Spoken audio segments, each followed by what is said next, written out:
का इतना खुला इजहार, आज तो आपके लिए सबसे खुशी वाला दिन होगा कि बीजेपी ने अपनी विचारधारा में परिवर्तन कर लिया। क्या वाकई में ऐसा है? देखिए, सबका साथ, सबका विकास, सबके विश्वास के साथ अगर आप सरकार की योजनाओं में देखेंगे तो 20% मिनिमम और 35% मैक्सिमम अलग अलग योजनाओं में मुसलमानों की हिस्सेदारी है। और सरकार ने कहीं भी मुसलमानों के लिए कोई ऐसी योजना नहीं है जिसमें उनकी हिस्सेदारी ना हो। दिल खोल करके और जो गरीब कल्याण की नीति के साथ सबका विकास करने का प्रयास किया है। आप अगर सरकार की नौकरियों को देखें तो उनमें भी एक डाटा के अनुसार मैंने देखा था 2% से 2014 में 2% था सरकार की नौकरियों में, अब वो 4% के पास पहुंचा है।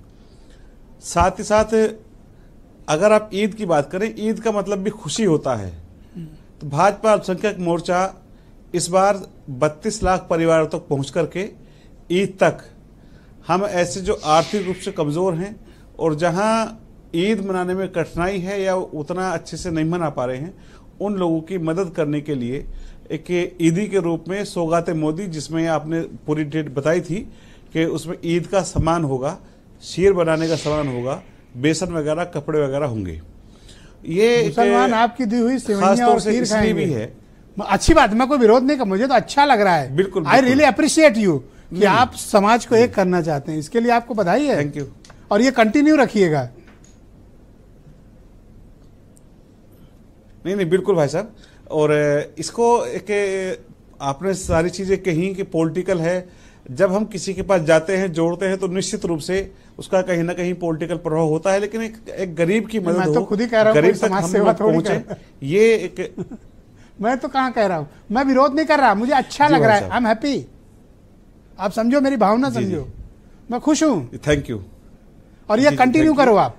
जी जी। मैं एक बात और कहता हूं, कोई नफरत की भाषण मत दीजिए मुसलमानों के खिलाफ। अपनी पार्टी के लोगों से कहिए और थोड़ी ईदी संभल में भी बंटवाइए। नहीं, संभल भी बटनी है भाई साहब, उसकी तस्वीरें भी आपको देखने के लिए मिलेंगी। और हाजी हसन बैठे हैं स्टूडियो में, इनके घर भी भिजवाइए। तैयारी चाहिए? जी बिल्कुल। नहीं, रुक जाइए, रुक, अपनी बारी में बोलिएगा। ऐसा क्या उतावलापन है? मिल जाएगी ईदी। हाँ बोलिए बासित साहब। तो ये एक हर व्यक्ति तक हम पहुंचे, उन तक ईदी पहुंचाएं, ये प्रयास है। हालांकि तमाम पार्टियों का इस पर अपना एक मत हो सकता है, लेकिन सबका साथ, सबका विकास, सबके विश्वास के साथ। और जैसा आपने कहा कि हमारे नेताओं ने बड़े मंचों से, चाहे संघ हो, चाहे हमारे प्रधानमंत्री हो, किसी के खिलाफ टीका टिप्पणी ना हो, कि सबका सम्मान हो और सबका आदर हो, समय समय पर ये कहते रहे हैं। लेकिन जैसा आपने कहा, कुछ नेता होते हैं जो अलग से अपनी राजनीति चलाने के लिए इतनी आप ईदी बांट रहे हो, सौगातें मोदी बट रही है, बीजेपी मोहब्बत का पैगाम भेज रही है, मुझे तो ऐसा लगता है कि सूरज आज नॉर्थ से उगा है। मैं तो आपको बधाई देने के लिए फोन किया। राजकुमार भाटी के घर भी एक ईदी भेज दीजिएगा, भूलिएगा नहीं इनको, बल्कि पैनल में सबके घर भेजिए। बिल्कुल, शुक्रिया भाई साहब। शुक्रिया। तो मैं राजकुमार भाटी को सीधे पूछ लेता हूँ, उनके घर नहीं, हमारे घर भी भेज देना आप।